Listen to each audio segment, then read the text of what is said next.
All right, I think we can go ahead and start. Again, good afternoon, everyone. For those I haven't met, my name is Viwe, and I'm the faculty's transformation coordinator. Welcome to our 8th Transferable Successes webinar. Today, the theme is UCT Benchmark H, which is owning UCT's African identity. And this theme really speaks to the contributions that departments and clusters in the university have contributed to challenges on the African continent, as well as how they've adopted Afrocentric and decolonial lenses to teaching and learning curriculum, pedagogy, research, through their workshops, trainings, or general discussions on co-curricular activities. So today we have 3 presentations, the first one being by human biology, second one being psychiatry and mental health, and then the last one will be by IBMS. So because of the length of today's webinar, we'll get straight into it, and we invite the presenters from human biology to please go ahead and start with their presentations. Thank you so much. Thanks, Viewer, for the invitation, and it's a great pleasure to be able to present to you. I'm going to attempt to share my screen.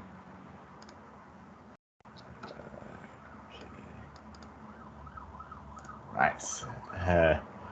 Hopefully, can you all see that? Get a little confirmation from someone. That'd be wonderful. Hopefully, you can see my screen. Perfect. So I'm going to be telling you today about some of the neuroscience training schools we've been running from the Department of Human Biology in collaboration with a whole lot of other institutes, but focusing on a particular summer school that's very close to my heart.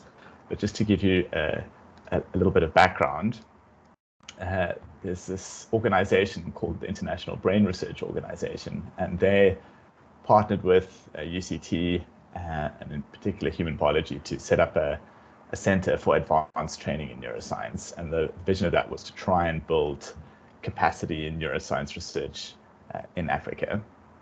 And so that happened in 2015, and since then we've run quite a number of different training schools. And I'm going to focus on one of those, but before I do that, I'm just going to point to 2 kind of experimental schools that we ran, where students were doing fun things like building little amplifiers to do recordings from. Here's a recording from a cockroach leg. So it was a sort of very hands-on experience for people from all over Africa. Some are nurses, some are doctors, some are scientists, some are PhD students, and they were all learning some fundamental neuroscience. But there's, I guess, one of the problems we identified is that to run these advanced technique schools, you need a lot of equipment, and to do a lot of experimental neuroscience, sometimes the fancier your equipment is, the better the science you can do. And obviously it's a challenge in Africa, where sometimes access to equipment can be challenging. And so we didn't want to run schools where students would come to UCT, do these cool experiments on fancy microscopes, and then they would go home again, and maybe they were inspired, but they could also be slightly demoralized by not being able to do something similar at their home institutions. Stemming from this and other experiences, we decided to start a different kind of training school, which is focused on computational neuroscience. And we've since run quite a few of these schools, and this is what I'm going to talk about today. This is called we call it the MBIZO. It's the Ibris Simons Computational Neuroscience MBIZO. And these are the logos of all of the schools, which you can see have a very wonderfully strong Afrocentric combined with neuroscience theme. My computer seems to have frozen. So the rationale for the school, I've already given you one of the rationales, was kind of made apparent when we did a survey of which countries are producing publications in neuroscience. and we ranked all of those. And South Africa was the first African country, but still fairly far down the list. And we felt this really needed to change. We know that trying to understand how our brain works is extremely hard, but it's very important for so many things, including AI. And I see we have an AI transcribing our meeting and our talks today. In addition to health and affects our mental health, understanding how the brain works is extremely important. But as I said, it can be very expensive. And so a discipline which is very useful and very powerful is trying to understand the brain in terms of its underlying theory, trying to model it with computers. And that is actually quite cheap and very accessible. All you need is a paper and pencil or access to a computer. So we thought this was really something that could accelerate the development of neuroscience in Africa. We focused on this because students could get into this field from anywhere with limited resources and still make extremely important contributions to the global neuroscience endeavor. So this is really a kind of, I guess, a transformative approach to try and transform the field of neuroscience and both increase neuroscience research capacity in Africa. Okay, so on the basis of that, we developed this MBIZO, which is a collaboration between UCT and several other international institutes. And the idea is to bring really the world leaders in neuroscience. And I've listed some of the faculty from our first MBIZO here, from very prestigious institutions, including places like Google, DeepMind, bring them all to Cape Town, and then expose African students to these phenomenal lecturers in a very particular environment, which is kind of very core to the success of the school. And I'll explain some of the things that I think are unique and really enhance transformation as well. So firstly, location helps. So we deliberately pick a location that is quite far removed. So students and faculty are all in very close together, a fairly remote location that's also very beautiful for 3 weeks.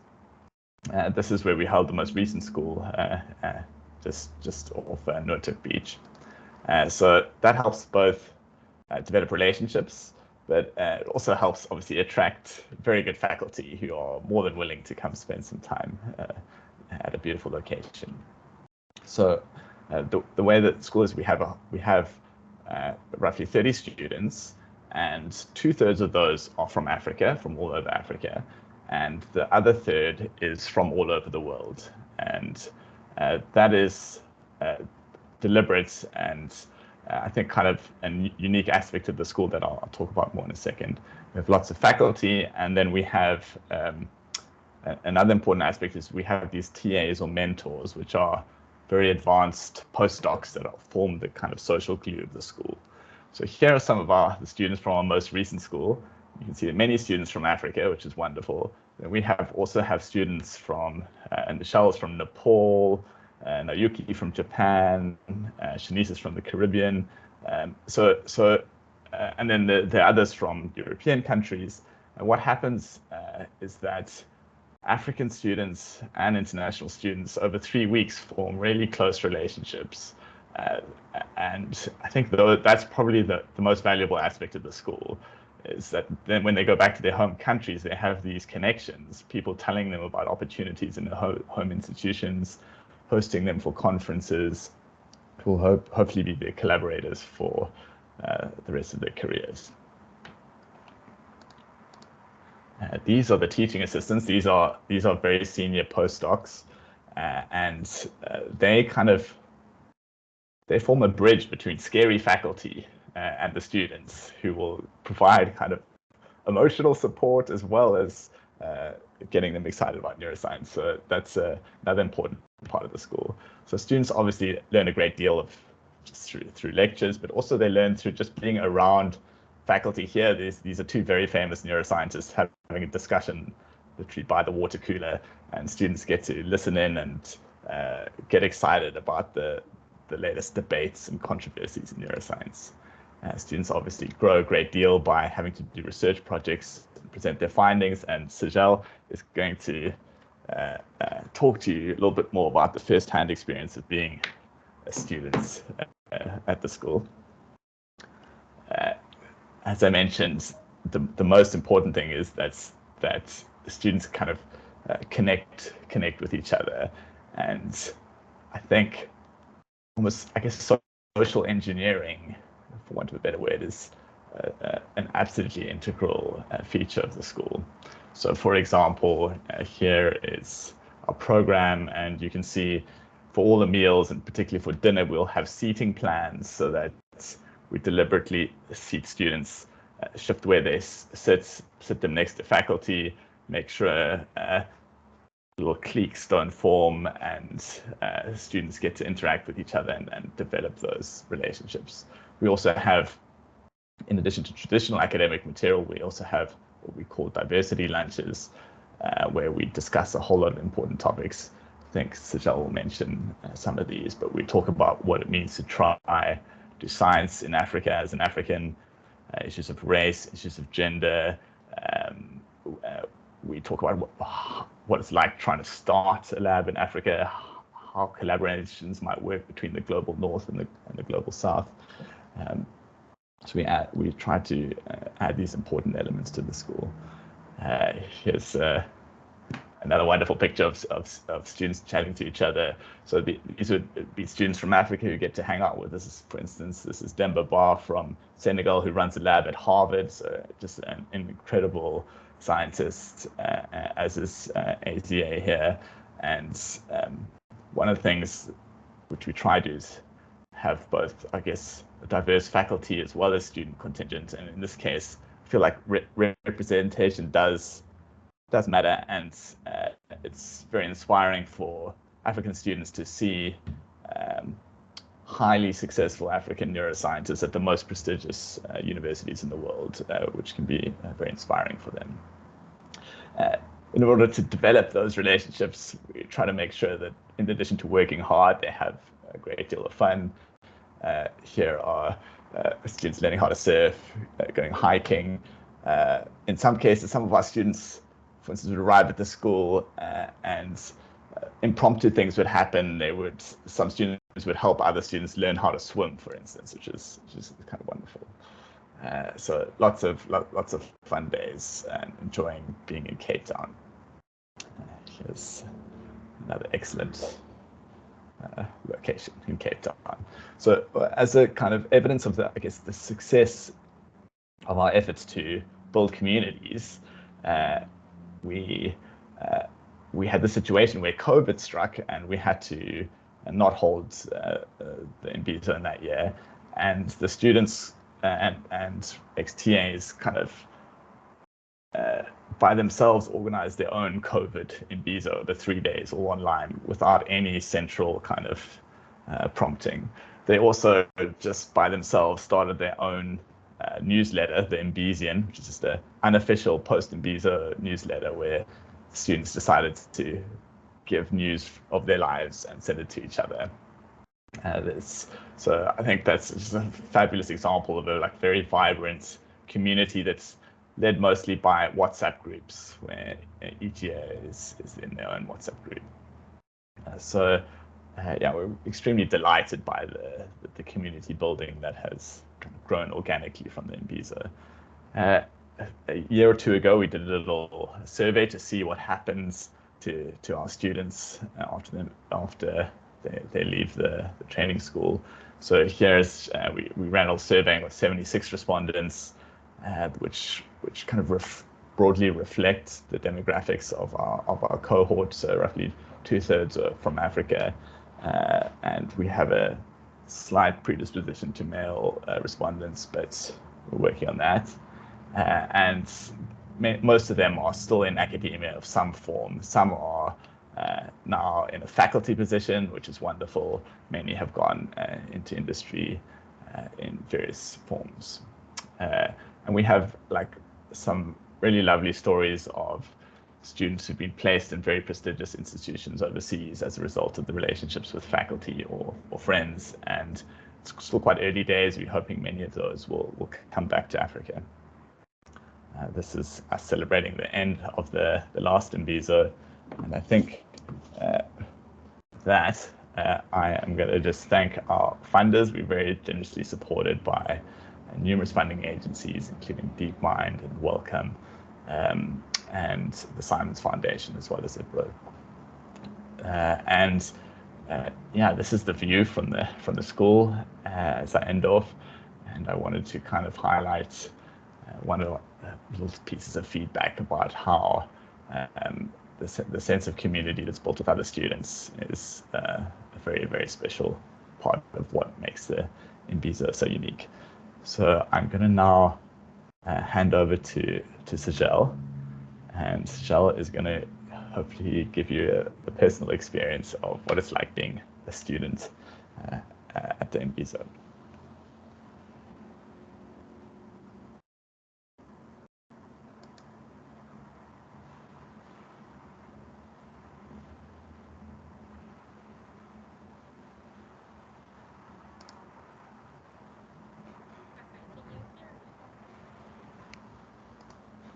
I can hear you, Sajel. But you can't see me. Not yet. My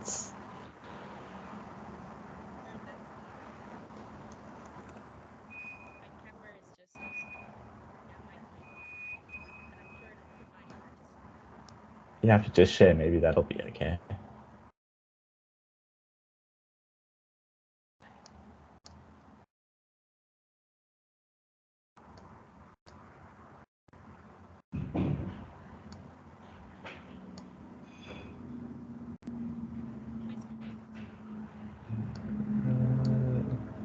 It's coming, I think. Well,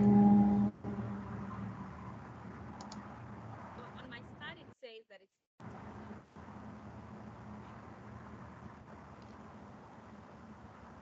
I can see it now.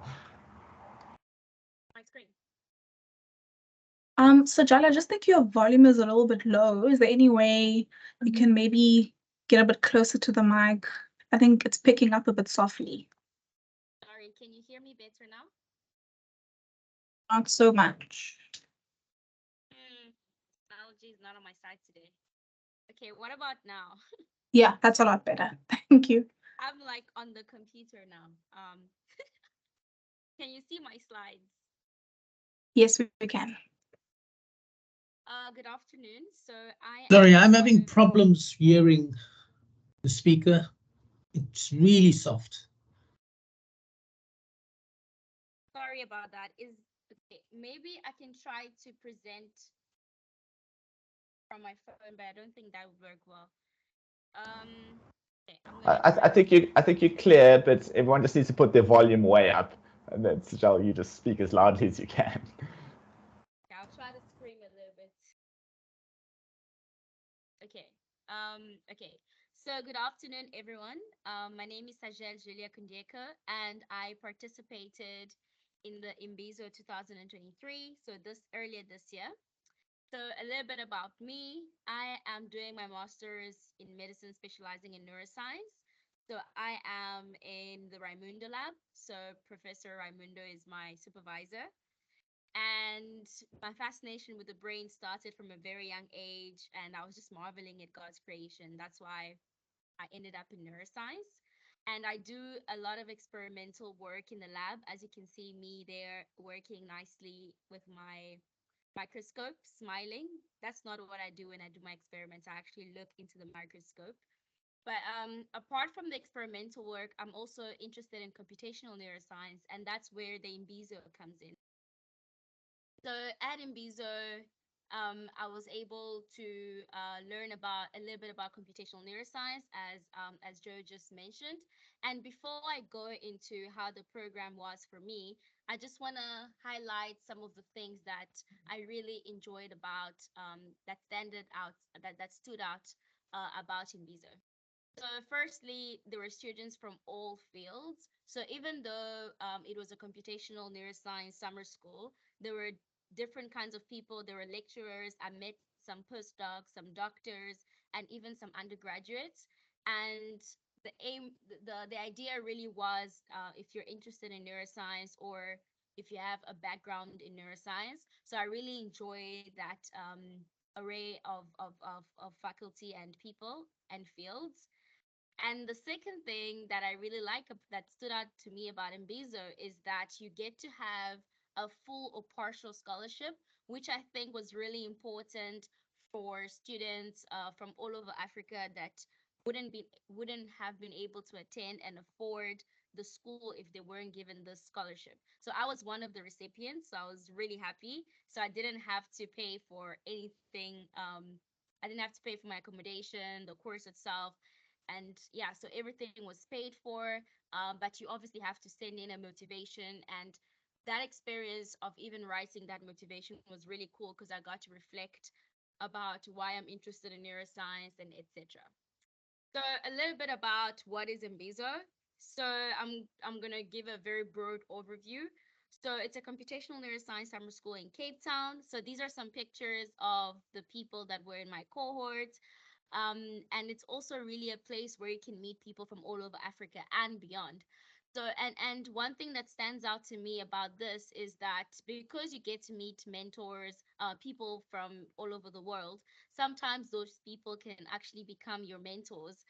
For example, I know two friends of mine that I met at Imbizo that are now working at Yale doing their postbac. So, and they got that opportunity because they met a professor at Imbizo, and he gave them the opportunity, and now they traveled from Ghana and they're now working in Yale and gaining some research experience. So the potential to make connections at Imbizo is really amazing, and it can really be life changing. And so yeah, so this is the classroom. You can actually see me there. I'm going to show you just so you can see I was actually there. So that's me in class listening attentively. So what did we learn about? So there were four modules. So we learned about some biophysics, plasticity, and neural recordings. This was a little bit of introduction to neuroscience and different techniques that are used in neuroscience. And we also learned about network dynamics. So for me, this was a bit difficult. So I found that certain topics were a little bit easier based on your background because my background, I have a little bit of neural recordings and I know a little bit about the basics of neuroscience. So there are certain modules that you're more familiar with, and others are really there to expand your knowledge. The third module that we had was higher level function, motor control, and decision making. And the last module was the machine learning. So I think that the way that the modules are laid out is really cool because it doesn't matter where you're coming from, you are going to be stretched at some point. And we had our TAs that helped us through the different projects that we had. So we worked on different projects, and the projects were really there to help us kind of put what we're learning in context, which is another aspect that I really enjoyed about Imbizo because you don't just learn theory, but you also get to put it in practice. So my practice was basic rate models. You'll see that it was not all great, but so for the project, we would come up with our own aims and objectives. So my aims and objectives, firstly, I wanted to create a model with three population of neurons, and I did. So I managed to do that. The second goal, so as you can see, you have my three population of neurons, this inhibitory, excitatory, and inhibitory neurons. And then I had to define the equations of the model. This was very tricky. So the TAs would help us come up with different codings, and they'll teach us, what are the computational things that you need, like how do neurons compute, how do you show that on a computer. And we would use a Google Colab so that whatever changes you're making, your TA can see it, and also they can kind of create code for you that's already done, and you just have to play and see how it works and play around with some variables as you go along. And I felt that that was a really nice way to learn. And then this third objective, I had to learn about eigenvectors and eigenvalues, which until today I still don't really fully understand it well. And unfortunately, I failed at this objective, and which is another aspect of the program that you are allowed to fail if because we're there to learn. So there are certain aspects that maybe you haven't grasped yet. And so it's okay to fail at an objective. But what the TAs and the lecturers would then do is that there are resources that you can go over so that you can still learn even after Imbizo. So there's a whole bunch of books that you can read up more on it, and then you can do a little bit of exercises so that you can get up to date with whatever you didn't get the first time. And the last thing was to explore how the firing of the excitatory population changes. So here I was just kind of messing around with the different neurons on the computer and trying to see what happens to the firing of this excitatory neurons. So these are just these are just weights that I put in. So they're just numbers and things and variables that I'm changing here and there. And with these projects, so this is me presenting my project. So once you're done working with the project with your TA, then you present it to the rest of the class, and then people get to ask you questions. So it's very interactive. And then you just go back. Maybe you can better it. Maybe they'll suggest some things that you can change, or you just get some really good feedback and you work on your presentation skills as well. And we did 2 of these projects. The mini project was very directed, and then the main project was a little bit more broad, and you could choose whatever topic you wanted to work on. And it wasn't just a tutorial. The mini project was more of a tutorial where you get to learn certain coding skills. Then another nice part that I really enjoyed was the discussions. So this is a little circle. So we're sitting outside in the sun, very relaxing. Well, I was very relaxed in the sun. I really enjoyed it. And we talked about things like gender in neuroscience. So the difficulties that face women in neuroscience. How do people treat you just because you're a woman? When you hold different positions, let's say you're a PI as a woman, how do other PIs treat you in faculty meetings and etc. And how easy is it as a woman for you to kind of climb the ladder in academia? So we spoke about that. Different faculties share their experience, and I thought that was really nice just to hear the perspective from people who have actually been through the process. And the other thing that we also spoke about was race, so being Black in science. So, how the lecturers told us the times when they felt judged, or maybe they felt stereotyped or prejudiced, what happened, how did they react, what advice they had for us as, Black students in neuroscience. And we also had, and it was very intimate and very honest and authentic conversations. And it was just like really good discussions.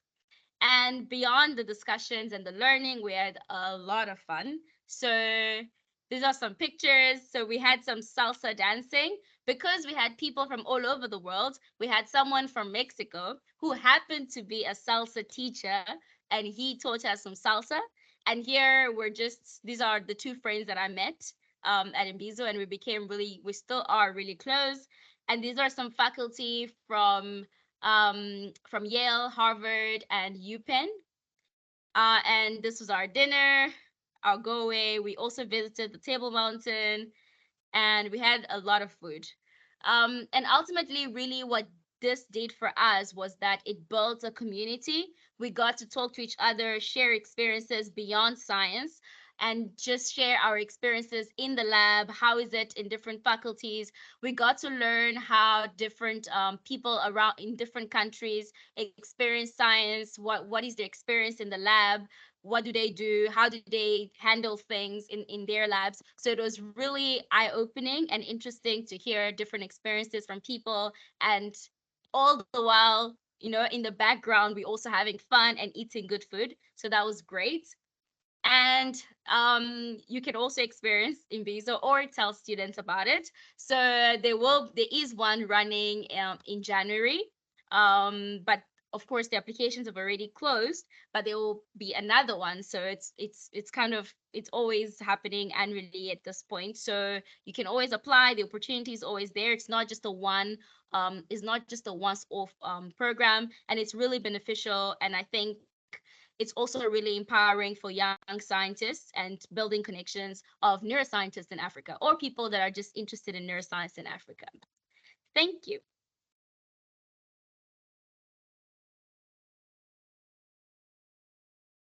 Thank you so much, Joseph and Sajal. That really was such an informative presentation.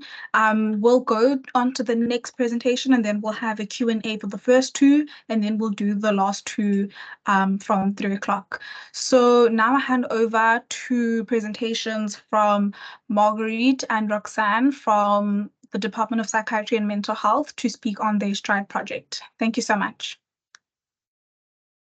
Okay, thank you. And Roxanne is going to start off in giving a presentation. It's going to be quite different to what we've just heard, which was very inspiring. So anyway, over to you, Roxanne. Thank you, everyone. I'm just sharing my slides. Can you see the slides? Okay. Hi, Yes, everyone. Okay, great stuff. You can see it. Okay. Thank you, Maggie, and thank you, Viwe. I'm Roxanne Jacobs. I'm going to be talking to you about the STRIDE project, and Maggie is going to be sharing this presentation with me. And just before we start, just to acknowledge everyone that was involved in this project. So the work presented here today rests within work of a larger team, of course, and these are the names that you see on the screen. And I'd also like to acknowledge the Global Challenges Research Fund for making this work possible. So just a quick outline of what Margie and I are going to be talking about. I'm going to give a quick background and an overview of the STRIDE project, and then we're going to be talking about the importance of cross-cultural adaptation, of the tools that we used in the STRIDE project for our prevalence work, and then the STRIDE anti-stigma toolkit. And here we will talk about why it is important to do this kind of work, why it is important to be created, how the work was produced, and who was involved. So just very quickly to define, according to the World Health Organization, what dementia is. Dementia is referred to as an umbrella term for several diseases affecting memory, other cognitive abilities and behavior that interfere significantly with a person's ability to maintain the activities of daily living. Although age has been linked as the strongest known risk factor for dementia, it is not considered a normal part of aging. It's estimated that there's currently about 50 million people that are living with dementia globally, and people are living longer, and therefore the number for this is expected to increase threefold by the year 2050. Dementia prevalence is less established in low and middle income contexts like South Africa, with South Africa being no different, where dementia prevalence is not established conclusively. South Africa currently does not have a dementia policy, and we, of course, the country is characterized by having unequal access to healthcare and support across the country for people living with dementia and their families. There's also a general lack of awareness of dementia as a health condition. So, of course, there's a need for evidence to inform priority setting for adequate responses to dementia treatment, care, and support. And this is where the STRIDE project came in. STRIDE responded to this need for evidence on dementia and aimed to strengthen responses in 7 low and middle income countries. So South Africa was one of 7 countries that took part, alongside Brazil, India, Indonesia, Kenya, Mexico, and Jamaica. So while the project consisted of various components, today we're just going to talk about the anti-stigma toolkit that we worked on, and the cross-cultural adaptation of the work of the tools and the measures that we use for our household survey when determining our prevalence and social impact in South Africa. So let's start with the cross-cultural work.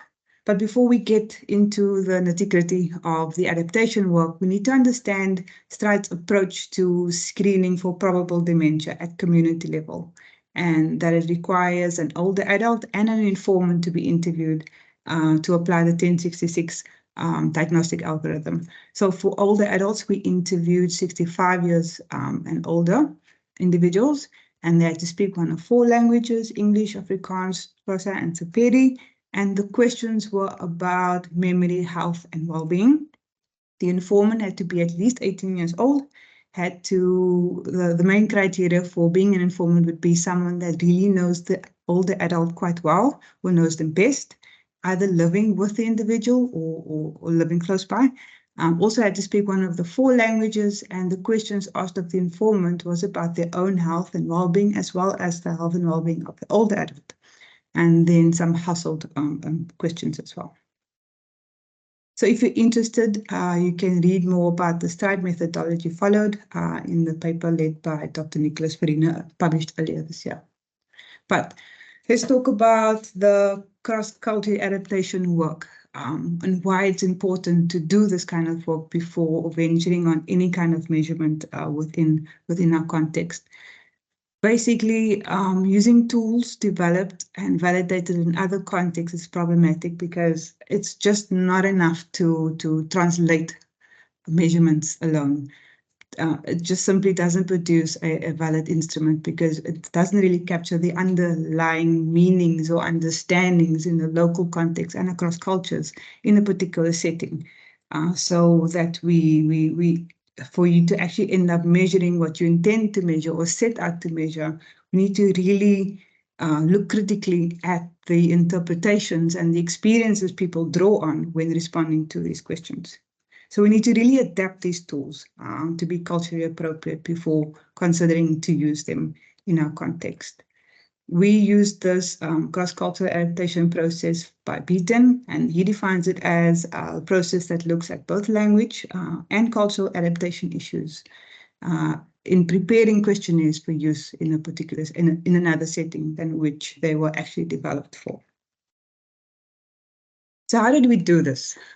We followed Beaton's approach, and we tested for terminology equivalence. We tested for timing and cultural appropriateness when using the STRIDE tools. We started off with translating. We had about 21 tools, and we translated them to Sepedi, Afrikaans, and Xhosa. So we had 2 independent forward translators who translated it from English to the target language. And then item by item, we compared these two versions to create a third version. And through discussion and consensus, we reconciliated one particular forward version. That was then given to 2 independent back translators who translated it back to English. And again, through a process of reconciliation, item by item, and through discussion and reconciliation, we then created a third version, which was the back translated version. And here we could actually see and pick up on the nuances when comparing to the original English version, where the translated ones actually needed to be tweaked to make sure that we align the meaning. Even though the wording wouldn't be the same, we had to adjust the wordings in such a way to make sure that we bring it as close as possible to the original meaning of the original tool, though the wording was more suitable for our context. Once we had that version, we went on we tested them through a pre-testing phase where we used cognitive interviewing to really assess how each of these items were understood by participants. What were some of the experiences and interpretations or the content that they drew on when or considered when they responded to a particular question? So we did this for all the tools, and we tested them in 4 languages. Although we translated them to Sepedi, Afrikaans, and Xhosa, we tested it in English as well, because South African English and wording and terminology is also quite different to other contexts. And we did this in Limpopo and in the Western Cape province. And these were the 2 target sites that we were going to do our household survey in. So we made sure that we adapted it within those particular contexts. We then tested our translations with experts by experience. In other words, people living with dementia themselves and their family carers. Also, the field researchers that we involved in this process were from our target communities that we intended to use the tool in. So they were fully bilingual and engaged participants in the first language to help us understand the local interpretations of the questions. This was our sample, and most of our sample were recruited via the NGOs that is working in the field. Luncheon clubs or daycare centers for older persons, or we did home visitations, and most of them were women. So what we found is that there was an inequivalent in terms of terms used across languages when we had to describe certain concepts. And we had to offer descriptions where there weren't equivalents, or where these terms didn't exist. For example, the term dementia, there was no equivalent term in both isiXhosa and Sepedi. We had a description in our translations that we used that spoke to memory problems in old age, which we found to be a bit stigmatizing and had to change it again. And ended up with using the term memory problems to be as close as possible to the term dementia, even though it's not exactly the same, and not all memory problems are related to dementia. It was the only one that was close enough to describe what we were looking for. And then for Sepedi, the terminology that was used was brain disease to describe dementia, to use as a description for dementia. But when we actually tested it, the interpretations that we got from our participants was leaning towards mental illness and more stigmatized language. And we had to change that again to reflect memory problems, which was more acceptable by the community and by our participants than using the brain disease terminology. Another example in Afrikaans, we couldn't find an equivalent for the term distressed. And we found another term, but its direct translation would mean upsetting. And this was the closest way we could match to the original meaning.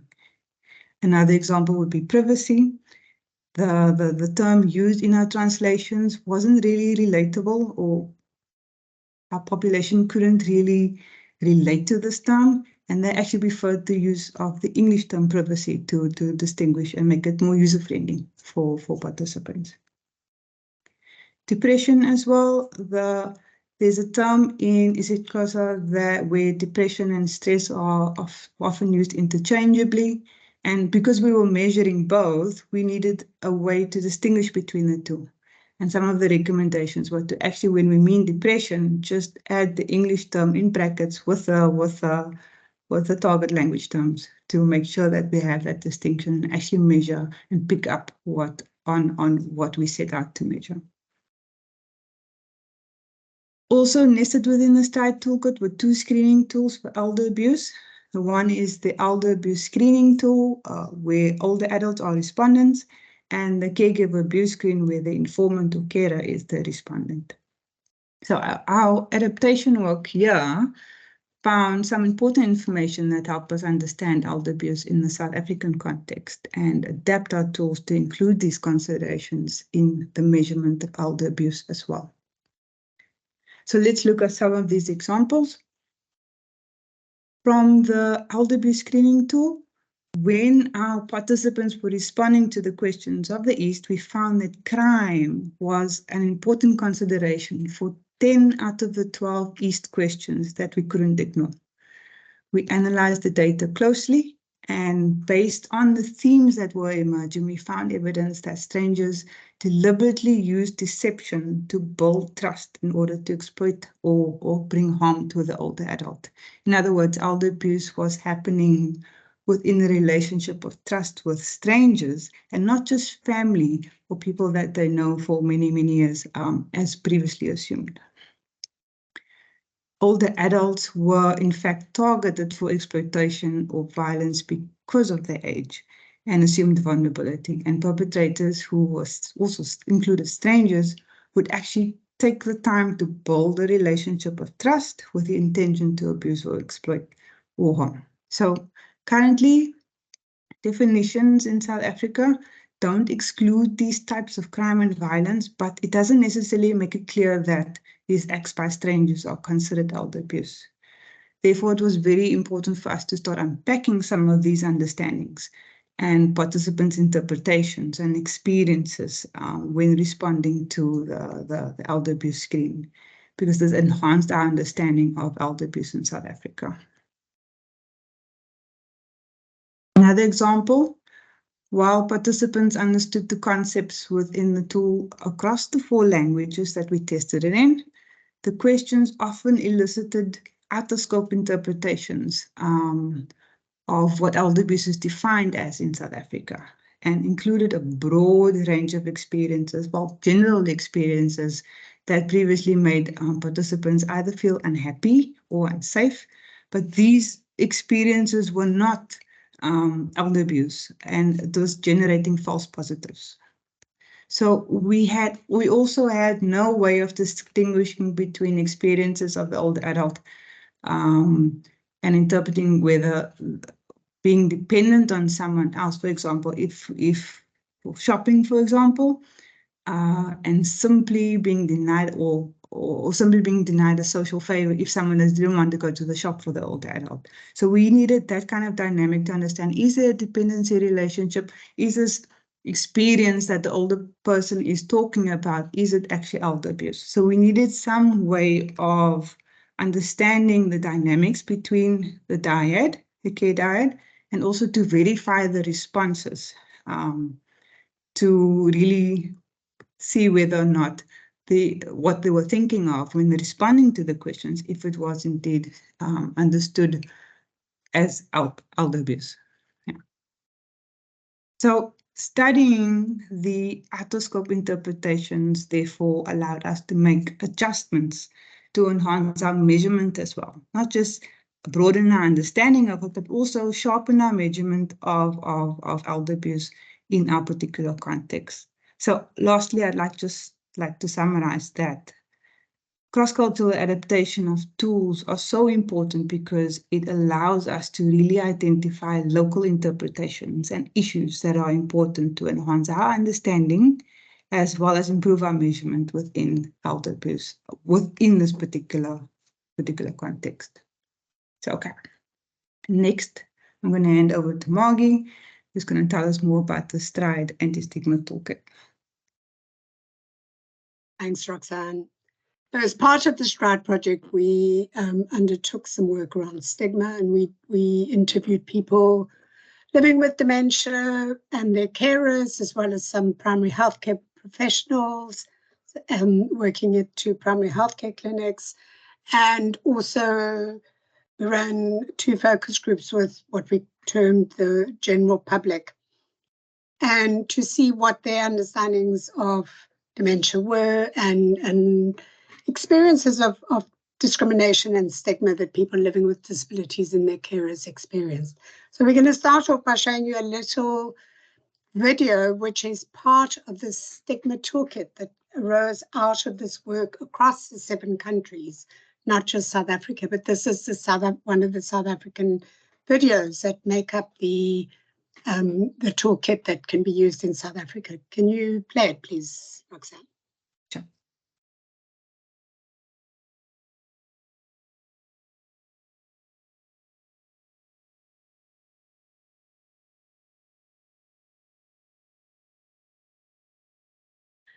The sound isn't playing on our side.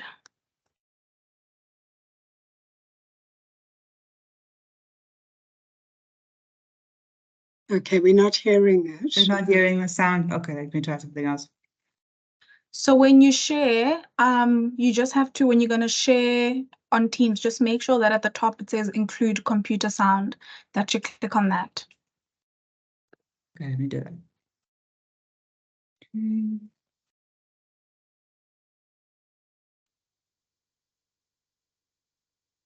Let's try that again. There we go, we can hear it. Perfect, thank you.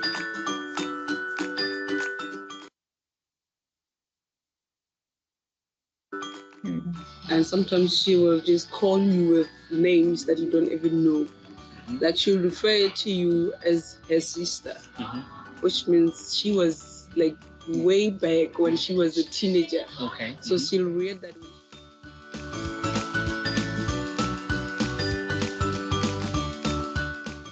I think my other grandma, because I had 2. Okay. My other grandma thought she was bewitched, or maybe she bewitched someone, and they did, you know, the back to the center thing. Back to center. Yes. Thing. Okay. And then so there was a confusion there, and then also because you are misunderstood. Sometimes she'll want to say something and say the opposite of that way. So it was difficult around the house because the other one will say this, the other will say this. At the point of, you know, some relatives or family members did not even come to visit her. Okay. Because she didn't know who they were. Okay. So now they felt like there's no point of visiting someone who does not know you. So I think at the end, she was lonely.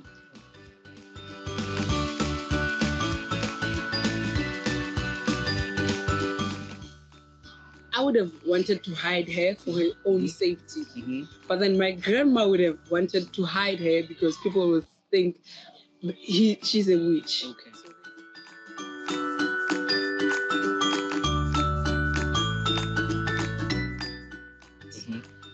I didn't have a clue. And also, I think I'll be the same as the community when they say a person is a witch or they're losing their mind, because I had no idea.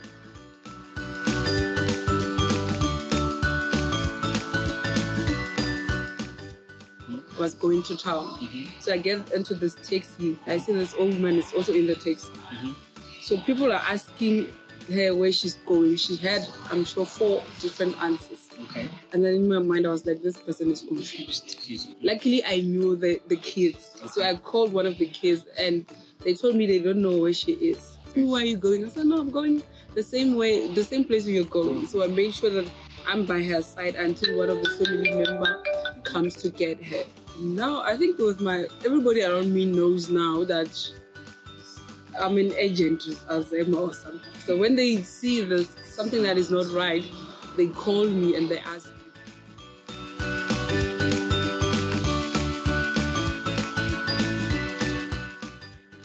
I've learned that it's something to do with the brain, and then the people need to be loved, need to be cared for.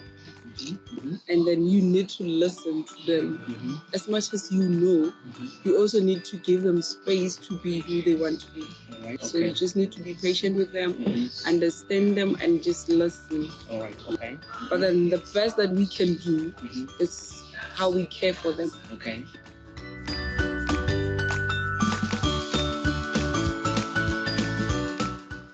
We need to help them. The person who's caring for them must get the information or the knowledge. Because if the government can allocate some kind of budget towards dementia and the research and the training and the awareness, that will help with the residential places to give proper training and also go around doing awareness. I think going to schools, going to churches, going where there's an event and you just ask for 5 minutes or 10 minutes, because sometimes they vary. Because what I've noticed is people with dementia, they're all not the same. Yes, so you need to give constant training. If you can stop hiding them and locking them indoors. Because they also want to go out. Remember, stigma. Yeah, that stigma. Also, if that person was an outdoor person and now because of the dementia, you're keeping her indoors, that thing will just push them very fast. So if you can have maybe a safe place where they can go take a walk or garden or whatever, just make sure that they keep doing all those things that they used to do.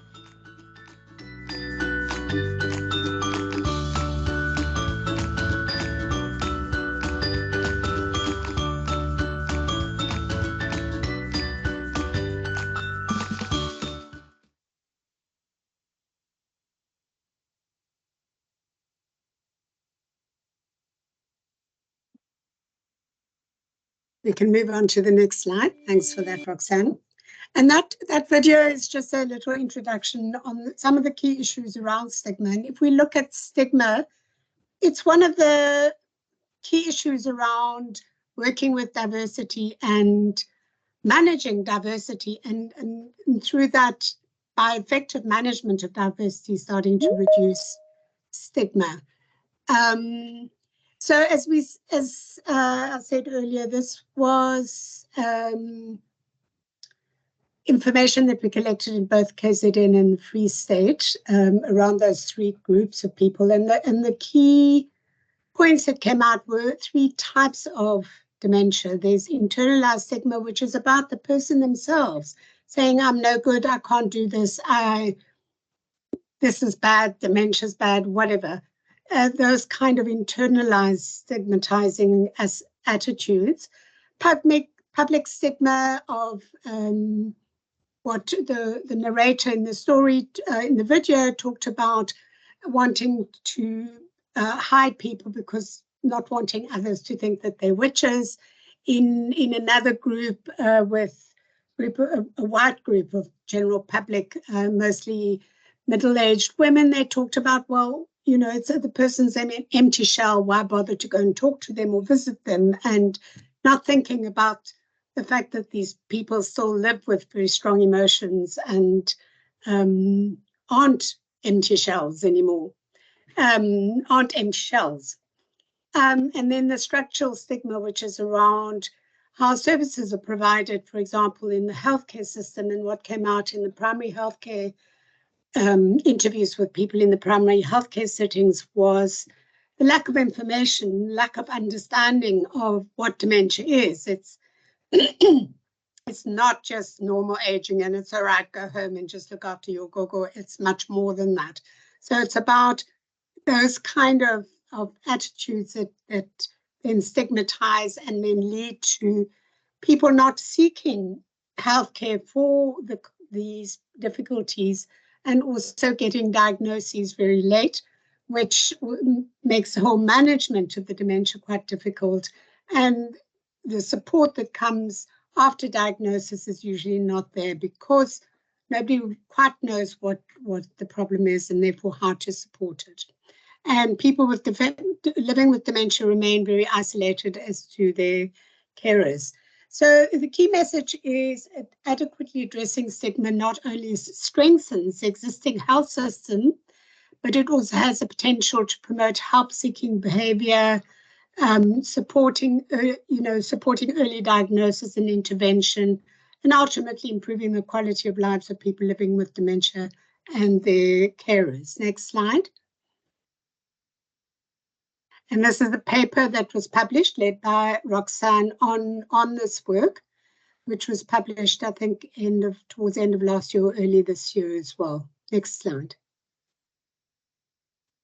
So the anti-stigma toolkit was developed using input from all 7 countries, because all 7 countries did this work around stigma.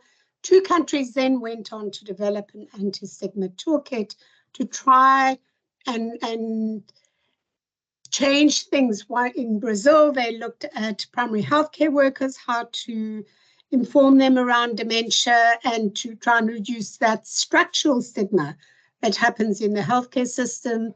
And in Kenya, they looked at improving the understanding in the general public and to ensure that people do come and seek help and hopefully get an earlier diagnosis and to be able to build the required support from that.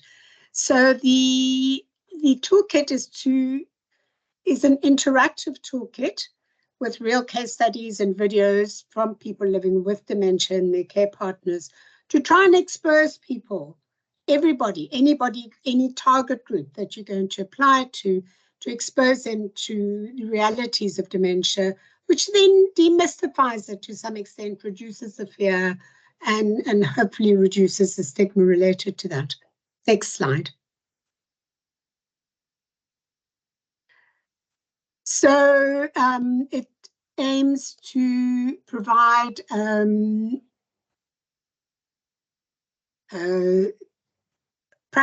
as I said, this practical interactive toolkit. And it's based on voices and experiences. So all 7 of the countries have provided videos that now are available for anybody to use. It's useful to have ones related particularly to your country, and we've got another 2 videos from South Africa as well that form part of this toolkit. And it supports a whole range of target groups. The general public, health and social care professionals to change their behavior towards people living with dementia and become advocates for reducing stigma. And the toolkit also has a number of strategies for empowering people living with dementia to lead some initiatives.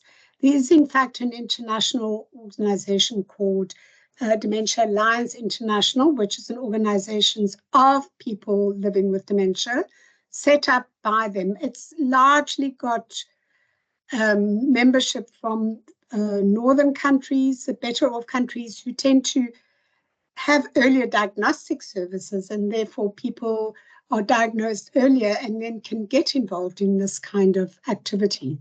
But it's quite a strong organization that really pushes issues of advocacy around dementia. And also through this, also sharing the kind of evidence that was developed and collected through STRIDE on how to reduce stigma and discrimination based on the work, particularly in Brazil and Kenya. So the aim of it is to develop a call for action to go beyond awareness raising and promoting inclusion and protecting the rights of people with dementia, families and carers, to achieve accessibility and equality of opportunity. And that also helps, and I mean, this idea of stigma and reducing is something that's been developed in a lot of other fields. For example, severe mental illness is a big area where similar toolkits have been done. And it's been shown over and over again that exposure to someone living with dementia or someone with a severe mental illness starts reducing that fear, and that through reducing the fear and understanding that you can communicate with the person maybe in slightly different ways that you would do with people who don't have dementia, for example, helps to reduce that stigma and isolation of people with these conditions. So that's all I want to say. Thank you. And just, so that's a slightly different example of transformation from the neuroscience one, but I suppose is also talking about the importance of engaging in the contexts in which you live to make sure that what you do as researchers is relevant and has resonance in those contexts. Thank you. Thank you so much, Margarita and Roxanne. Like you said, it was a different example of transformation, but I think still a very important one. So thank you so much for taking the time to come and present. We'll open for a very short session of questions and answers, just in case any of the presenters need to leave, but we will have another Q&A after all 4 presentations are complete. So yeah, if anyone has any questions, please feel free to put up your hand or just go ahead and switch on your mic.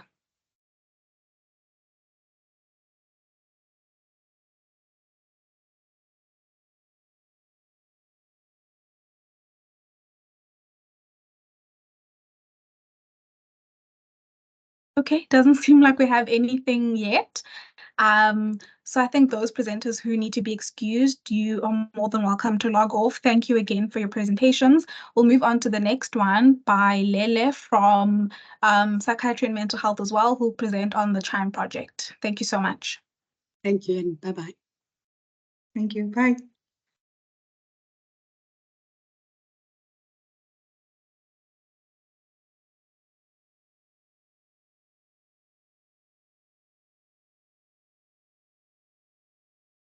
Can everyone see my presenter view or the slides? Yes, we can see. Okay, awesome. Hi, everyone. I am Lele Sikomela. I am a research consultant at the Perinatal Mental Health Project, and I'm going to be presenting on an intervention called Community Health Intervention through Musical Engagement. We call it CHIME, and its development in South Africa. I'll start with the small little snippet of something that we were working on with the community health workers to give you a sense of that we worked with. We can't hear the video. You can't hear the video? Yeah, so when you share your screen on Teams, just please make sure that you click on include computer sound. Sorry about that. Let me fix it.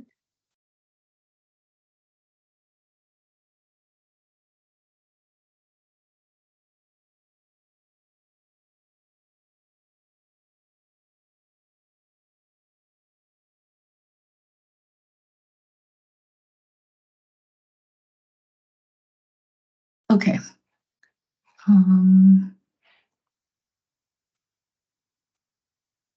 Cool. Now it should work.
All right, so just a little bit of contextual background.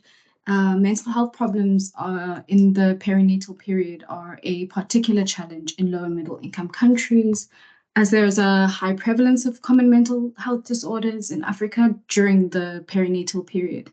And in much of sub-Saharan Africa, mental health services are minimal and access to them are limited. And there are high levels of stigma associated with mental health issues, which tend to impede recognition and prevent help-seeking behaviors. So there's a greater focus on the physical outcomes of mothers and their babies. However, from literature and research, we know that stress and anxiety and depression in pregnancy and after birth can affect not only the mother, but can also have long-term adverse effects on their child.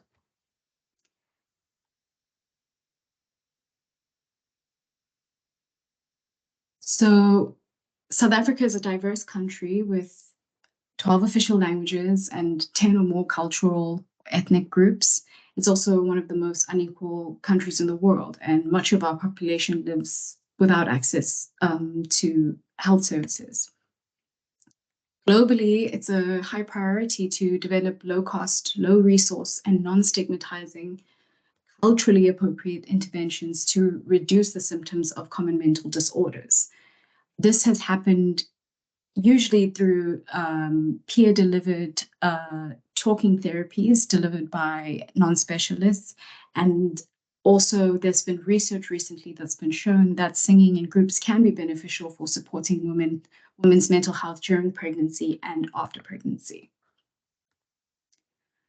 South Africa has a long history of music making and a deep oral tradition, especially during times of hardship, and music has been used as a tool for socio-political commentary and, more positively, social cohesion.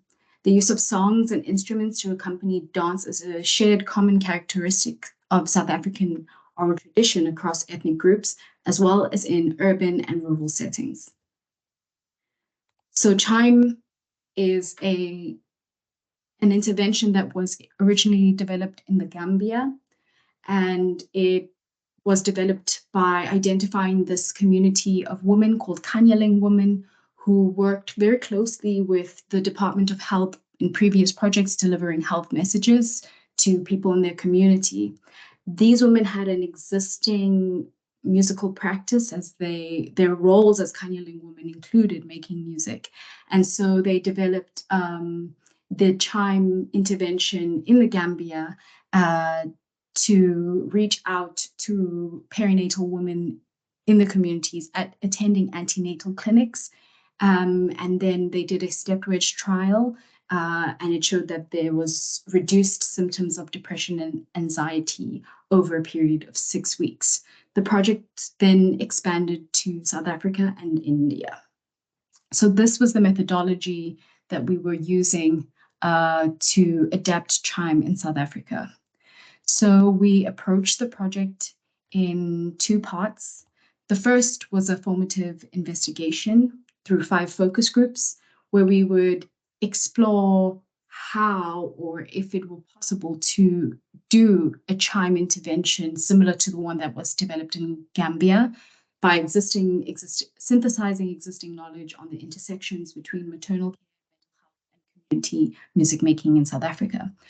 From the information they shared with us in those sessions, we then did a co-development workshop over 3 days in Mankosi, Eastern Cape, which is a very rural part of South Africa along the Wild Coast. And we spent those 3 days co-developing and co-designing a prototype music intervention with community health workers. The song you heard just a moment ago is their song that they sing as community health workers working for One-to-One Children's Fund Africa. And these women already had an existing musical culture within their organization. And so we thought they would be the best group to prototype chime and what a chime intervention would look like for their community. We rooted our methodology and our approach to Chime South Africa in community-based participatory research, which is about building networks for specific communities, so building networks in context and having service deliverers be centered in the design of the intervention as well as a delivery. So I'm going to start with the 5 focus groups. So we had focus groups online and in person with One-to-One Children's Fund, One-to-One Children's Fund Africa management, with a mix of musicologists and ethnomusicologists and musicians across different South African universities. We had an intervention with the community health workers from One-to-One NGO. They are called Mental Mothers. Then we also had a focus group with the traditional healers from the Traditional Healers Union of the Western Cape. And then we had an online focus group with health workers from around different universities in South Africa working in perinatal mental health. Well, perinatal health, so maternal health and mental health. So just a quick summary of the themes that emerged from our 5 focus groups. The first was that there are challenges that contribute to mental distress during the perinatal period. So this is, here the participants described the psychosocial factors that affect perinatal women and girls in South Africa. In particular, there was a reflection from the population sample in Mankosi.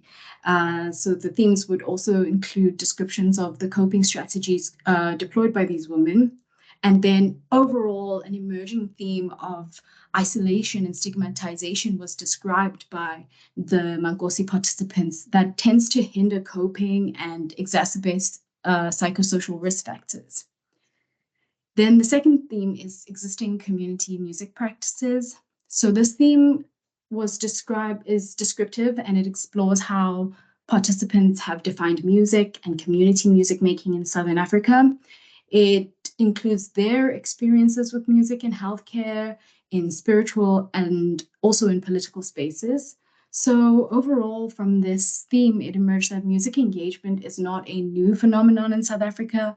It's been described as an intrinsic part of South African experiences, that music is quite natural and relatively accessible to most South Africans, but they also describe that there are limitations to accessing music for healing, as described or as suggested by the Chime project goals, because the times are changing and people's focus is on different things.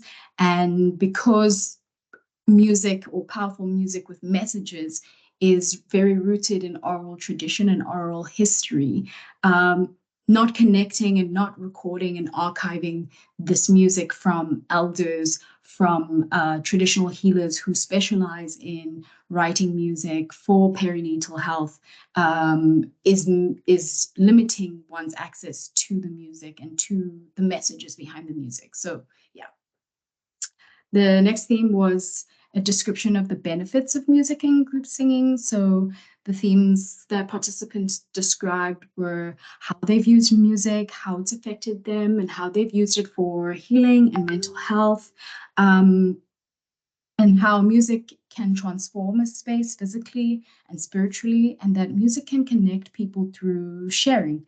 It is a way to say what is unsaid or what might not be easily said to others. Then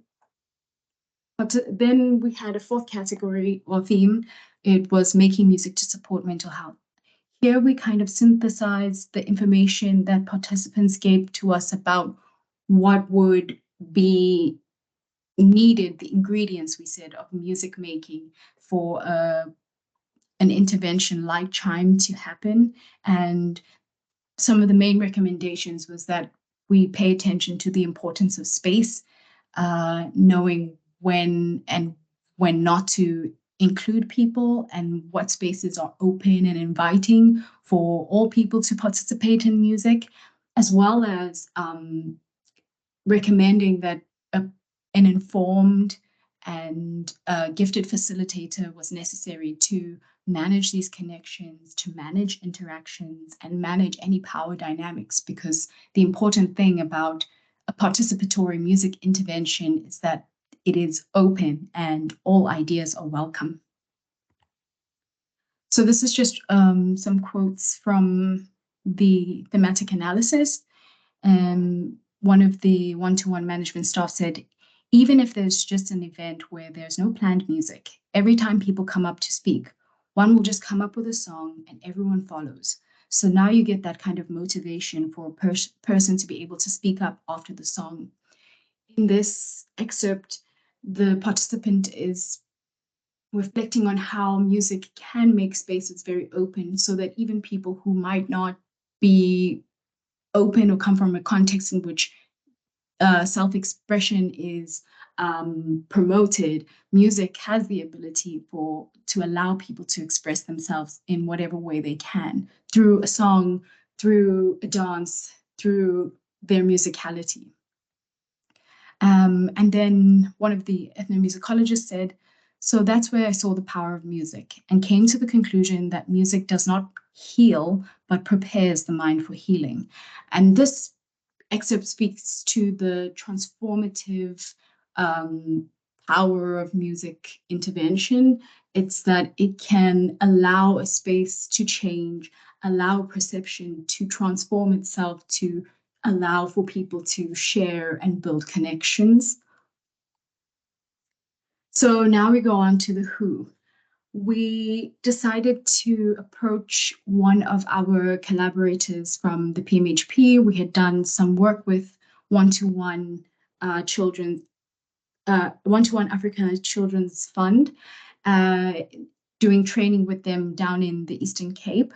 And they employ community health workers to deliver door-to-door health and social support services. They're called Mental Mothers, and they're local women who work and live in Mankosi, and some of them are also benefactors of the Mental Mother program. So they've been through mental mother, like had their own mental mother, and then skilled up and became mental mothers themselves. And these women have an existing musical engagement practice. While our director, Simone Hannetman, was down there, she was with them, and they showed an existing music practice delivering public health messages to other community workers. So they were using music for mental health, music for education, but only within their community as community health workers. And we thought they would be the perfect sample and the perfect group to approach to see what a mental health musical intervention for perinatal women would look like, because their clients were our target group as well. So I'm just going to play you an excerpt from an event we had with them in September, and just show you the spontaneity of their music making. This is a song that they've been singing for quite a few years at One-to-One about HIV and HIV disclosure, and promoting adherence to ARV treatments.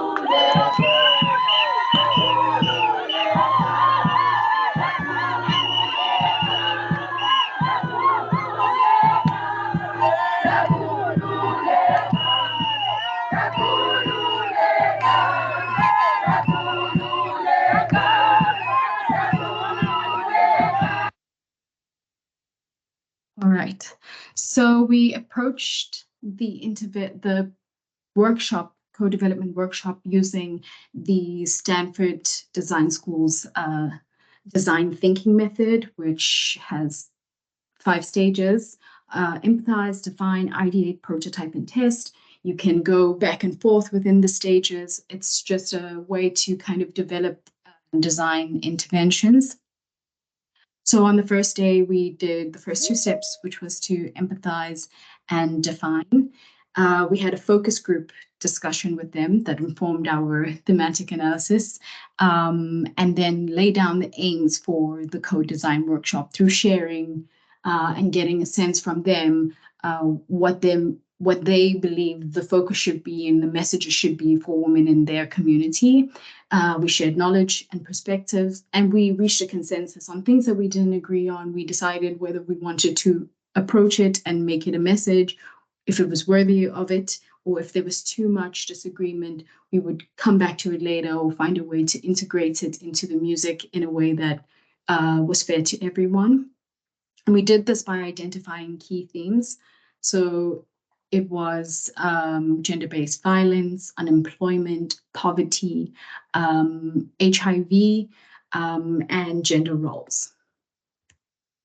On the second day, we ideated and prototyped. So we kind of recapped the day before and just wrote down the themes that had emerged from day one. And then already the community health workers had written some songs on their way back home after the first day. So then they shared some of those songs, and we kind of adapted them to work with some of the messages that we'd written down based on our themes. So the process is like, for each song, the community health workers would identify a theme, and then they would merge some together, for instance, gender-based violence and gender roles. And then they would discuss the key messages that they would like for women or the community to know. So it's not your fault, don't blame yourself.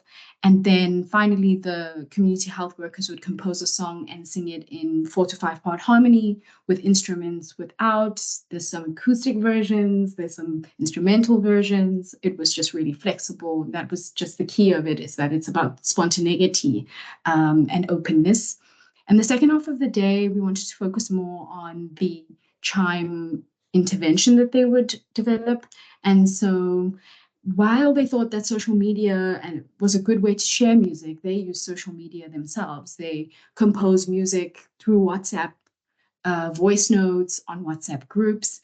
For them, they thought, because they knew specifically that there was this need to rebuild the social connections between women, perinatal women, other mothers, and like the overall community, and reduce the feelings of loneliness, isolation, and stigma that they were feeling. They thought a women's support group under the guise of a choir would be the best intervention. They expressed, of course, naturally, many people in their community are open and interested in singing because it's such a natural, spontaneous part of their society and their culture. This would just be a way to get people to come together. And within that choir, it could function as a support group to allow other tangents of the support group to emerge, like a gardening club or a running club, whatever it is that these women could come together and provide for themselves. And then we also did a little bit of role play of like how one would recruit a client to join this support group or to join a choir, which was super fun. And then on the third day, we prototyped and test. So we kind of looked at the music that we had developed and thought about the songs that we might want to record and which ones we want to leave out. And then we kind of knocked out a session structure for the actual choir support groups. And you can see it above. We also then asked the community health workers what kind of support they would need to start and maintain their intervention. And the most important things were that they would need a space, they would need refreshments to incentivize the mothers, transport, airtime and data because they have to communicate, and like a bonus would be instruments. And they emphasize that this intervention should happen outside of their working hours so that it wouldn't interrupt their work as maternal health, community health workers. And it will also encourage natural leaders and natural musicians that are in the community, not to exclude them, to allow them to become leaders in the chime interventions and facilitate sessions themselves. So we ended up developing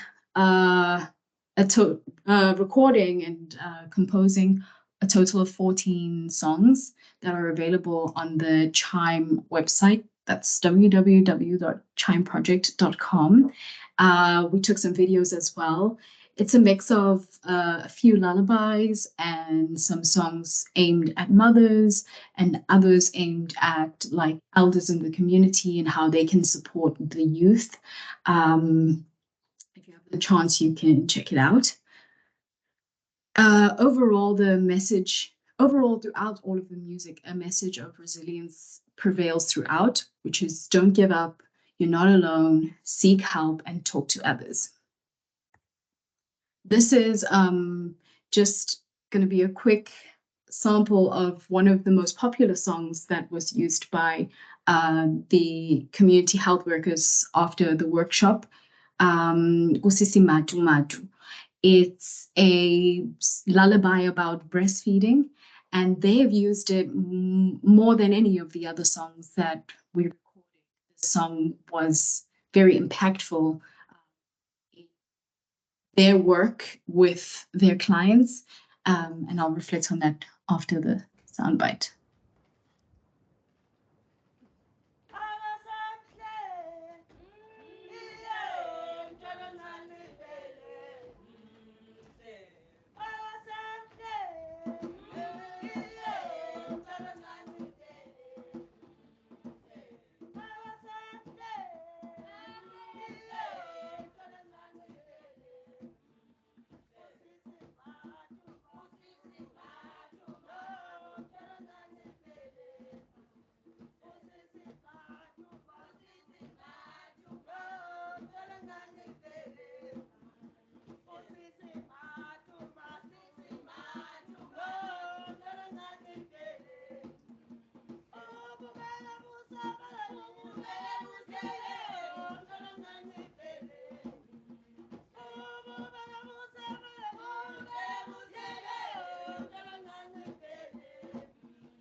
So yes, after our visit and recording all the music and sharing it initially over WhatsApp, after at the end of the workshop, we went our separate ways and kept in touch with the management and some of the community health workers about how they were using the music.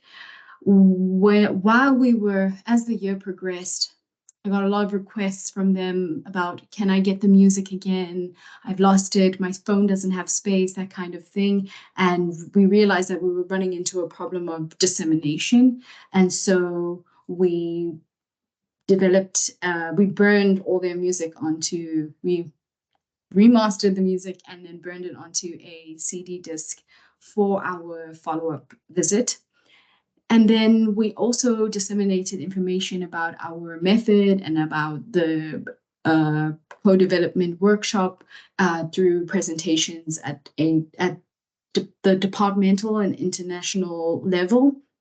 And then we also are currently developing a CHIME guideline for facilitators that is basically going to be a how-to guideline for anyone who's interested in doing work like CHIME, where it is about participatory music making.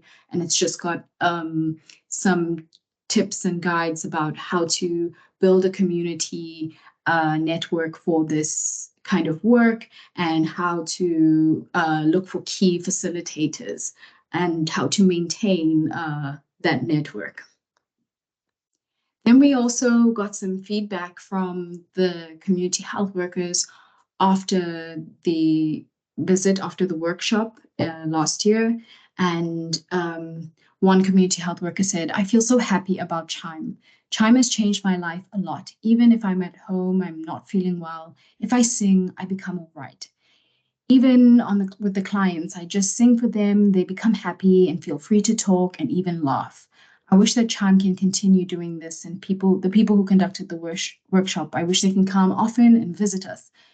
CHIME left a happy soul in me. So after that feedback report from One-to-One and the CHIME Mental Mothers, community health workers, we decided to go back and do a sort of activation event for the community and for the entire One-to-One mental mother cohort who were not included in the workshop process, but definitely were a part of the composition of some of the music. So we went back with them and had another follow-up focus group about how they've been using the music. What was very interesting was that most of the mental mothers that worked with us on CHIME said first they had to allow the music to work for them. And they used it on themselves to support their mental health and use those messages to comfort them. And then they started using it on with their clients. And then they used mostly the song that I've just played for you, Kusisi Matu Matu, which is a breastfeeding song that's basically like the more you breastfeed, the more beautiful and healthy and chubby your baby will be. And they've described at length how impactful that song is, because even if you look at someone's home and you can see things are not great, if you compliment her baby, it will improve her mood and she'll be more open to, the visit. So they've described how it integrated really well with the work that they were doing, going door to door, when initially when we went to the workshop, it seemed that it should be a completely separate thing, the music making and the community health work that they do. But now it's really merging together and it's having an effect on both the community health worker themselves, as well as their clients. We then had the event, like an activation event for the community. The chief of Chani village was present and gave a small talk and a blessing to open, and the entire event was facilitated by most of the 7 mentor mothers for Chime, and delivered to their colleagues, who were very participatory and active because they'd also engaged with the music. We disseminated the albums. I don't think we had one copy left. Everyone left and just took one for themselves. It was awesome. And we were just able to really share that the music was created by them, for them, and that Chime wasn't trying to enforce anything or say like this is the message that you have to have, that this is something that's coming from their community, from them as health workers, and they should use it as they feel. Yeah, and it worked out really great. We had great testimonies from community health workers who started off as clients of one-to-one and became community health workers because of the music that they would sing to comfort each other within one-to-one. And yeah, so this was last month on the 26th of September. So yeah, now we are gonna continue to develop and facilitate, keep our network going and facilitate our relationships with the community health workers, one-to-one Africa Children's Fund, their community health workers, and as well as with Chime. So I'd just like to thank you for your time, and thank you. Thank you so much, Lele, for that really informative presentation. We'll move on to Nicola's presentation because I know that she has to step out for another meeting after this. So once Nicola's done, we'll then do a Q&A for your last 2 presentations. Thank you so much, Nicola. Okay, I have to literally run through this because I've got 8 minutes before I have to leave. Okay, let me share my screen.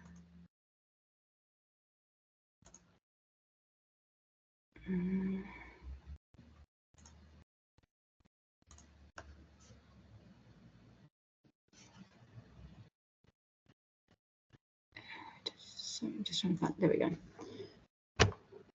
Okay. So can you see my slides? Not yet, but they are loading. Okay, there they are. Okay, so I'm going to talk just a little bit about the bioinformatics training that we do at UCT and across Africa. And the whole point of this is really to think about how we empower African scientists to analyze their own data, because traditionally people have always having to team up with people from abroad, and then they lose their sort of senior status in publications and that. So this is really to empower African scientists to take control of their data, take control of their research, and lead in the way of data analysis. So there are a lot of challenges when it comes to training. In general, finding qualified trainers who are knowledgeable, training materials. It takes time to keep creating and updating training materials to make sure they're current, especially in a very fast-moving field. In bioinformatics particularly, we teach a very mixed audience, keeping the audience engaged, etc. And trainers are really what I think is at the heart of, in many cases, of transformation, because you need good trainers, you need good mentors to be able to build the next generation of good scientists, in our case. So particularly in bioinformatics, so bioinformatics is the analysis of biological data, basically. There's a huge demand for people with these kinds of skills, because certainly at the medical school, but also in other areas, in biodiversity, in all sorts of areas, people are generating a lot of biological data, and it needs to be analyzed. So the audience is very mixed. We're trying to train the analysts themselves, the bioinformaticians, who they're going to have a professional career in this, as well as people who don't want to be bioinformaticians. They just want to be able to analyze their data in an efficient way and have their own publications. Often they need additional foundational skills that they wouldn't necessarily have had. So biologists wouldn't necessarily have had major skills or training in statistics or programming, data wrangling, etc. Bioinformatics requires a lot of hands-on as well as theory. So it's a lot of application, not just the theory. And bioinformatics is not a traditional degree. So you usually come in from one or other fields and therefore have to always catch up some skills. So we try to address these in different ways. So we develop and use competencies for saying, you know, what is it that's required to be able to be an analyst. We use different training modalities. We try to train trainers to build up that next generation of people who can mentor the next generation. We build tools for trainers. So for the trainers, the competencies, so what we've done is when we know that somebody wants to be able to do something for their job, they have to have certain skills, knowledge and attitudes to be able to do that.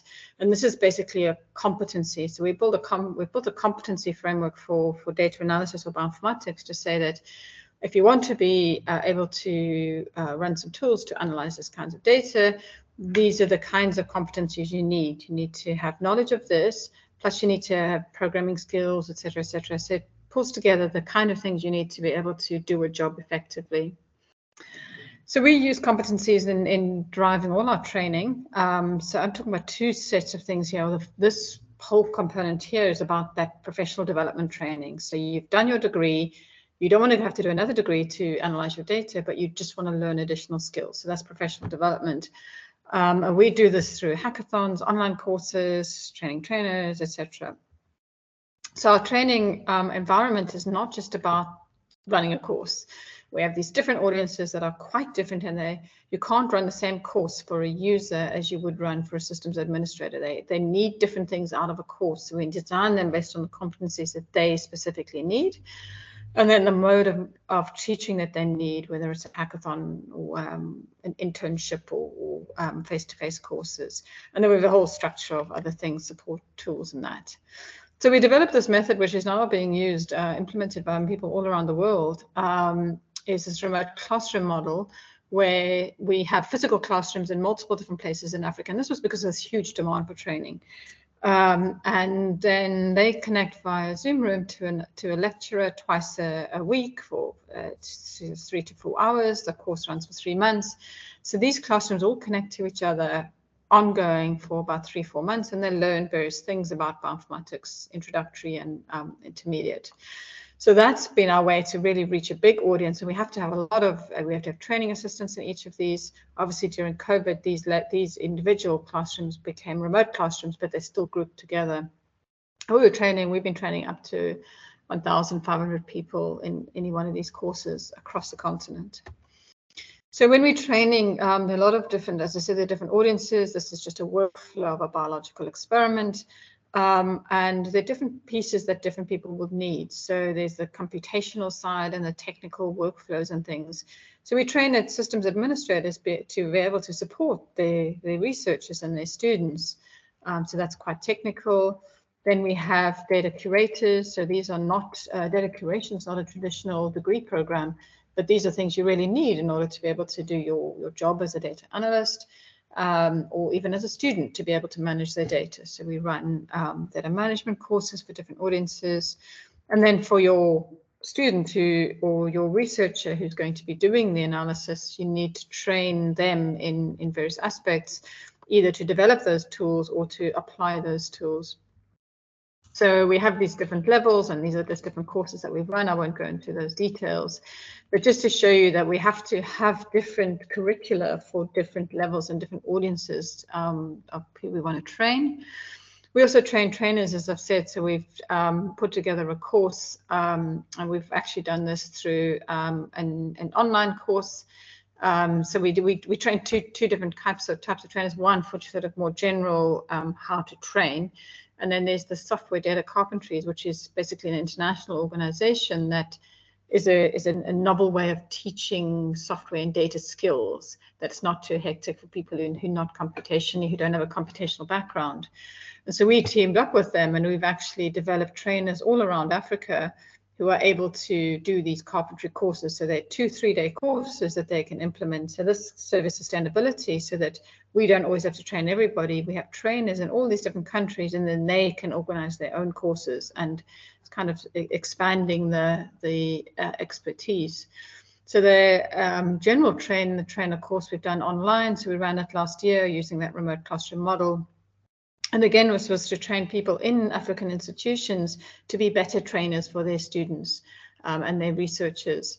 So we ran that last year, and actually right now, this week, we're running a follow-up. They've all come to Cape Town, and we're running a follow-up course in training and how to run these sustainable training programs. So our training impact, we've trained more than 4,300 individuals over the last 10 years. We've enabled, the reports from those have suggested that the training's enabled degrees to happen, that students have been able to get their degrees, because we have students in remote places in Africa where they have no access to any skills in bioinformatics.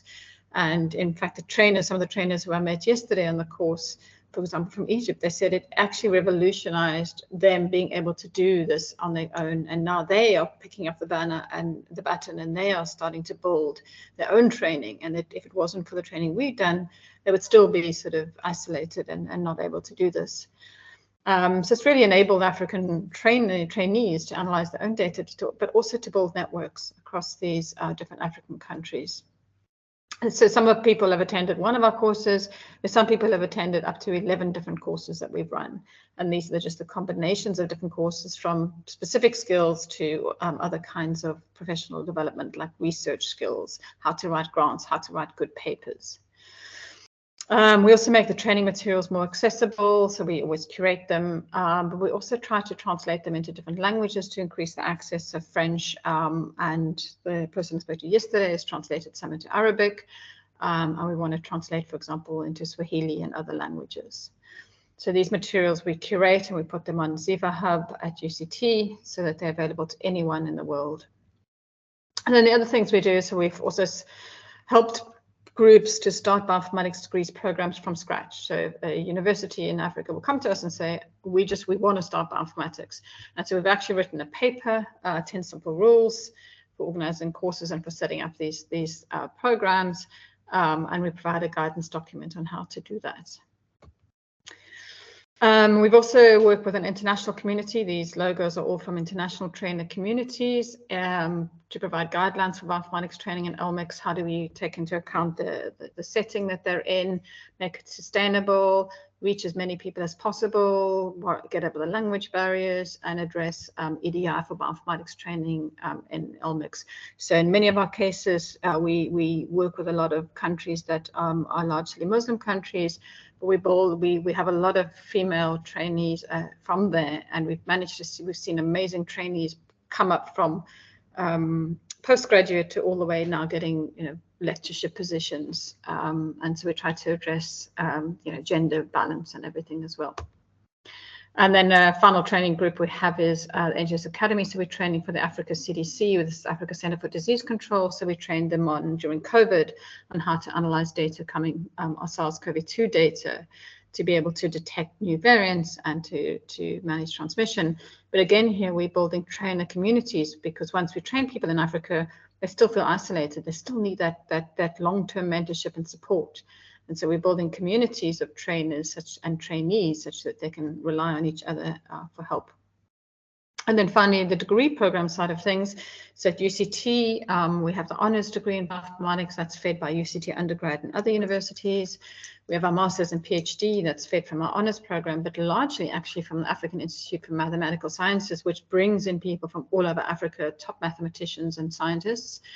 From HRBANET, this is the Pan-African network that I run, that's 27 institutions in 16 different countries, and that's what all that training that I've just reported on is from. Our staff are mostly South African, but from different demographic groups, but also from Angola, Ghana, Zimbabwe, Kenya. Our current students are completely mixed all over Africa. So we've got South Africans, but then we've got all these countries represented. So we've got 12 different countries represented in my lab. And so what this means is that students learn to interact with people from different cultures and countries and have access to large networks of collaborators. So whenever they go to a country, they usually will have somebody they know there. So this is just the group, and we're funded by the NIH. So unfortunately, unless there's any quick burning questions, I'm not going to be able to stay.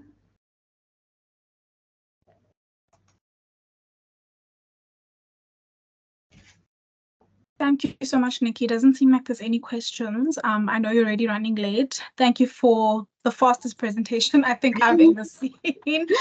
And well done on the work that you and your team are doing. It really is inspiring. Are there any questions for Leila? I know Leila's still in the room. If not, then I think we can close off today's session. Thank you so much to everyone who joined. I think this was one of my favorite webinars today. Really a lot of work from different fields within the faculty. So thank you so much everyone for coming, and hopefully I'll see you at our last webinar next month.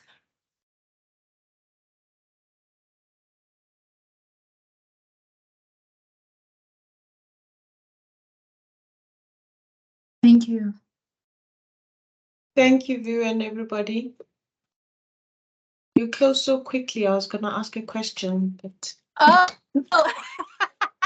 Sorry, go it's ahead, fine. Tracy. There's still a few people.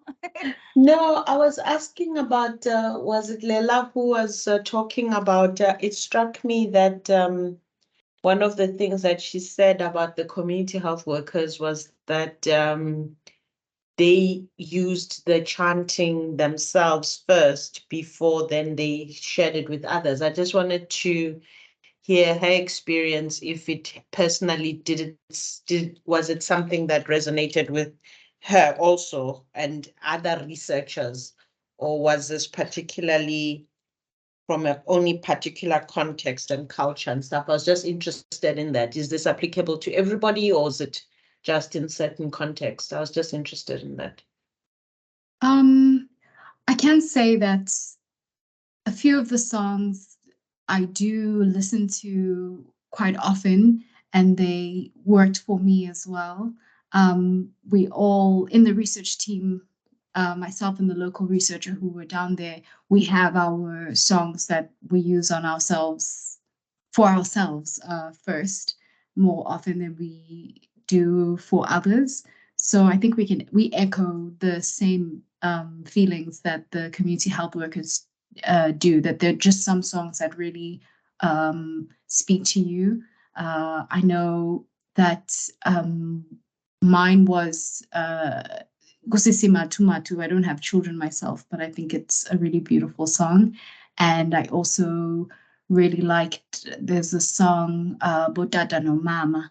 It's about, asking the elders in the community to participate and support young people and recognize and call out these transactional relationships and how they are a little bit irresponsible, and they can take some responsibility for what's going on in their community with young people and their mental health, and just educating them about that.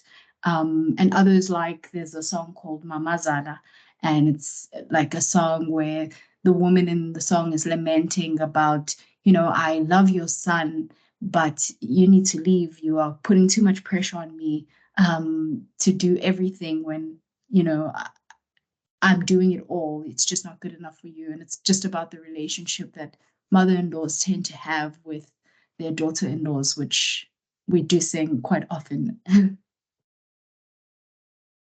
That's really interesting. Thank you. I mean, just like this is really just really out of my interest, and I wasn't and Colette, I hope I'm not holding you up. I'm just wondering, do you think this has a cultural element? I mean, I don't know your colleagues, the researchers, are they also of African descent, or do you think this works on anybody? Is this something that has wider application? I'm not sure, because I think the power of the music is within the messages, and if you understand them, then you feel them much deeper. So I will say that from our team, it was myself and the local researcher who were Nguni-speaking South Africans, and the rest of the team is Australian and American, and also from the UK, as well as Simon, who's from South Africa. But I can't really speak to how well they engage with the music. But I will say for myself and the local researcher, I think it is a very culturally specific feeling that we get. And we are working on getting a grant for for more chime work in South Africa. And we're trying to move to a more peri-urban and urban setting. So doing work in Khayelitsha and Lesotho and seeing if there's any differences in how people receive the music or even the content of the music and the style of the music, because being in the rural areas, everybody is very connected to traditional music and mkhenzo, and it's just very natural to them, where I find that I feel as though we might discover something really different as we move to a more urban area. Thank you so much. I really enjoyed it and appreciated it. Thank you so much. Thank you. Okay, bye. Thank you, everyone. Thank you so Okay, much. thank you. Bye. Bye. Bye.